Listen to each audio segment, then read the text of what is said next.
जैसे गुरुजनों की जो नजर होती है वो आंतरिक होती है, बाह्य जो नजर है वो वास्तविक नजर ही नहीं है। वास्तविक नजर होती आंतरिक। अगर वो आंतरिक नजर से नजर मिला दे तो नजारे देखने का अवसर मिल जाए। और क्या होता है, हम बाहरी नजारों में ही अपनी नजरें लगाए रहते हैं, इसलिए हम दिलवर से नेत्र लड़ा नहीं पाते।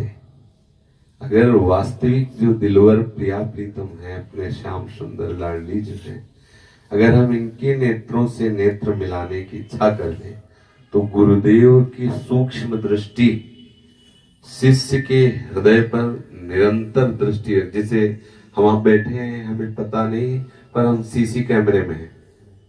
ऐसे ही सर्वांतर्यामी परम तत्व जिसे भगवान कहते हैं, जिसे ब्रह्म कहते हैं, जिसे परमात्मा कहते हैं, उसी का एक नाम सदगुरु है। सदगुरु कोई व्यक्ति नहीं है, सदगुरु तत्व है। वही तत्व हमारे नेत्र गोचर होता है हमारे कल्याण के लिए। जिसने माया रची है वही माया मुक्त करने के लिए सदगुरु रूप धारण करके हमें वो युक्तियां बताते हैं जिससे हम माया बंधन से मुक्त होकर परमानंद में निमग्न हो जाते हैं।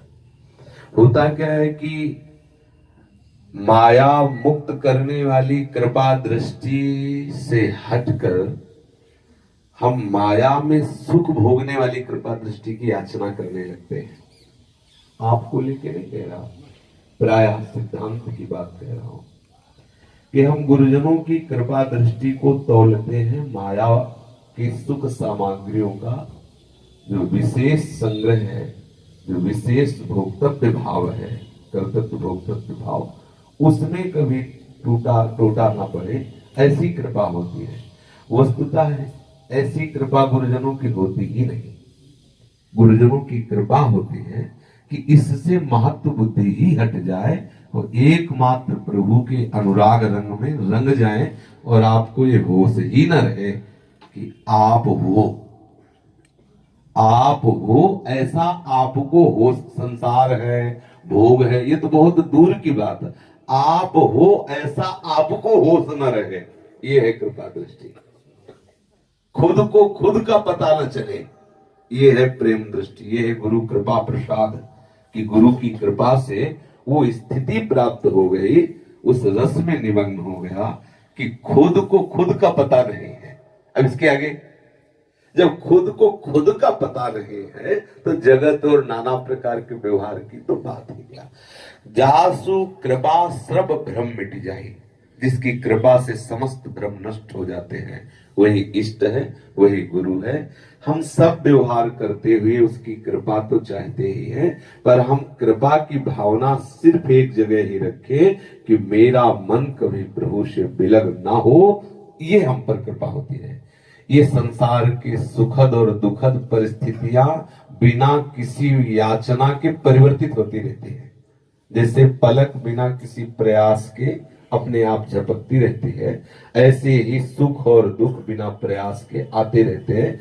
अज्ञानी पुरुष समझता है कि सुख हमारे प्रयास से आ रहे हैं, पर दुख का प्रयास तो तुमने किया नहीं। जैसे तुमने दुख का प्रयास नहीं किया और दुख आ गया, ऐसे ही तुमने सुख का प्रयास केवल व्यर्थ में मान लिया कि हमने किया, वो सुख ऐसे ही आ गया। अनमांगे आगे आवेगो, जीव पल लागे पल को, कहे हरिदास मीच जीव आवे तेव धन है आपन को। इसलिए हम सदैव आकांक्षा करें गुरु कृपा की, इष्ट कृपा की, कि मेरा मन केवल केवल प्रभु में लगे।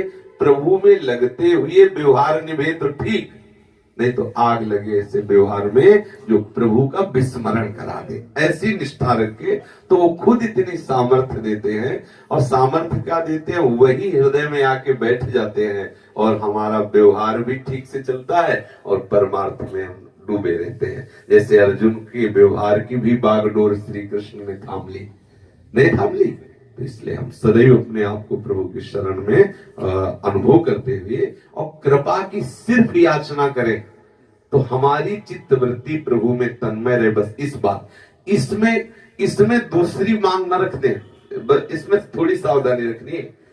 क्या हुआ कि एक सिद्ध संत अयोध्या में थे, तो एक भागवत प्रवक्ता बहुत अच्छी भागवत कर लेते थे। उन संत से कहा कभी महाराज जी मेरी भागवत श्रवण कीजिए।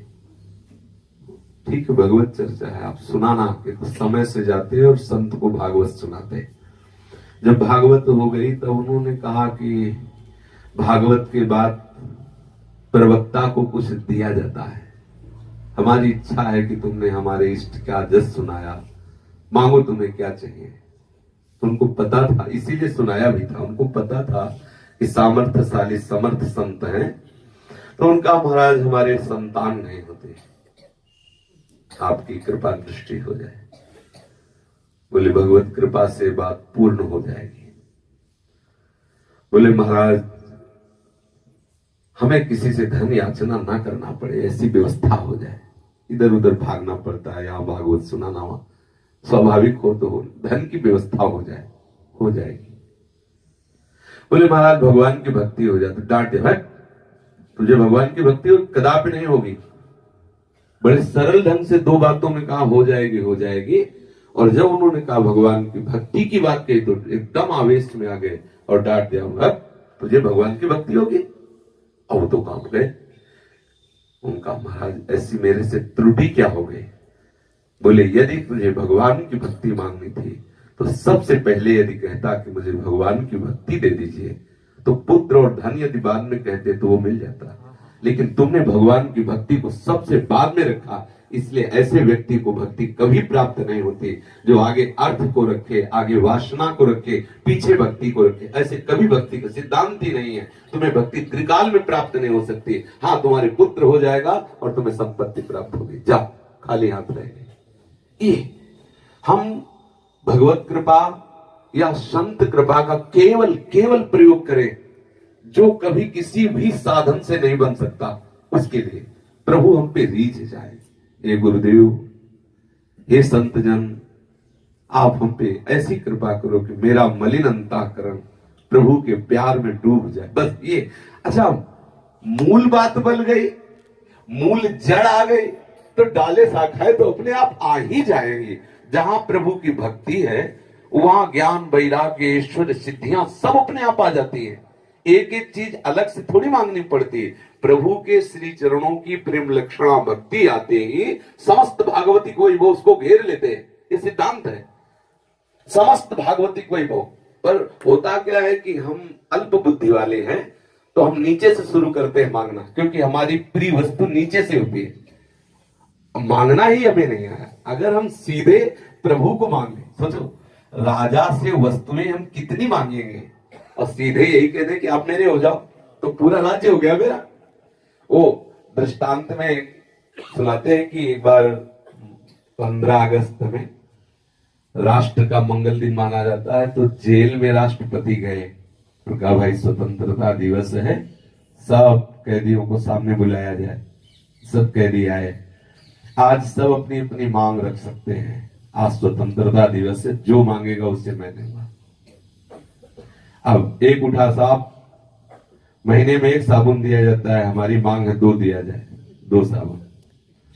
सर्दियों में वही पुराने कंबल होते, एक नया कंबल दे। हाँ, सब ने अपनी। एक उठा, बोले साहब जेल से मुक्त कर दिया जाए, बोले मुक्त कर दो। आप सबने कहा हमको भी मुक्त कर दो। ले बोले तुम्हें 2 साबुन मिलेंगे, तुम्हें कंबल, तुम्हें मुक्त नहीं। अरे वो कह रहा जो तुम मांगोगे हम तुम्हें देंगे। तो जो इच्छा करी हो मन माही, प्रभु प्रसाद कछु दुर्लभ नहीं। ये मनुष्य शरीर भगवान ने कृपा करके आपको दिया है। आप चाहे से भोग मांग लो, चाहे मोक्ष मांग लो, चाहे प्रेम मांग लो। पर होता क्या है कि हम चाहते तो हैं, लेकिन तीसरे नंबर में, और ये तीसरे नंबर में मिलने वाला नहीं। जिसने पहले नंबर में बात रख ली तो 2 पीछे वाली बात अपने आप मिल जाएगी, मांगना पड़ेगा ही नहीं। जैसे श्री प्रहलाद जी ने प्रभु से कोई वरदान नहीं मांगा और यही कहा कि आप केवल अपने चरणों की भक्ति, अपने भक्तों का संग, और ये वरदान दीजिए कि कोई मांग ही न रह जाए। भगवान ने जबरदस्ती कहा कि तुम इतने समय तक राज्य स्वीकार करो मेरी इच्छा के लिए। देखो, मेरी इच्छा के लिए भगवान ने उनको ऐसा पुत्र दिया जिसका यश गाया गया, विरोचन।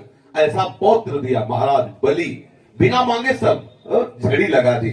आज भी हम यश गाते हैं प्रहलाद जी का, आज भी परम दानवीर, परम महिमामय, परम भागवत बलि जी का यश गाते हैं। भगवान वामन रूप से स्वयं भिक्षा मांगे जिसके आ गए, जगत का मालिक, जगत का दाता भिक्षुक बन के जिसके आ गया, इससे बड़ी क्या महिमा हो सकती है। ये देखो, मांगा प्रभु को तो कितना मिला, इतना मिला कि पूछो मत। प्रभु को छोड़कर यदि जो भी मांगोगे घाटे में हो जाओगे। इसलिए हमें कभी भी कहीं भी अगर किसी भी संत से बात रखनी है तो एक बात रखे कि आपकी कृपा दृष्टि से कभी भगवत विस्मरण न हो, बस। और जिसके हृदय में भगवत स्मरण होता है तो समस्त सिद्धियां, समस्त वैभव, समस्त दैवी संपदा अपने आप उसका वर्ण कर लेती है। ठाकुर बहुत कृपा सिंधु है, केवल हम ठाकुर जी को चाहें। हमारे अंदर एक मांग होनी चाहिए, यद्यपि मैं इस योग्य नहीं हूं, पर प्रभु कहीं ना कहीं मेरे हृदय की मांग है कि मुझे प्रभु मिल जाए, प्रभु का स्मरण हो जाए। यही संत सदगुरुदेव से याचना करे तो सब सुख सामग्री अपने आप प्राप्त हो जाती है। और सब सुख सामग्री है लेकिन भगवत स्मरण नहीं है तो वो कोटि नरकों से भी ज्यादा कष्ट देने वाली बन जाएगी। आप देखो, संसार में लोग खूब धनी हैं, खूब वस्तुएं हैं, लेकिन गंदे गंदे आचरण करते हैं, हर समय जलते रहते हैं, हृदय में शीतलता नहीं। ऐसे भी देखे गए, खाने पीने की सुविधा नहीं, लेकिन भगवान के आश्रित है, वो बड़ा शीतलता है। उनके पास बैठो तो ठंडक महसूस होती है हृदय में, इतनी शीतलता उनके हृदय में। हम प्रभु से अनुराग करें, वृंदावन वास की भावना करें। अगर यहाँ छोटी सी एक झोपड़ी कुटिया बन जाती है और यहाँ हमें किसी की पादुका में पालिश करने को मिलता है तो बाहर से बहुत बड़े अधिकारी पद से भी अच्छा है। धाम में अगर ऐसा वास मिल जाए तो बाहर से बहुत बड़ा अधिकारी बनकर के जीना और वृंदावन में ऐसे जीना महामहिमा में है।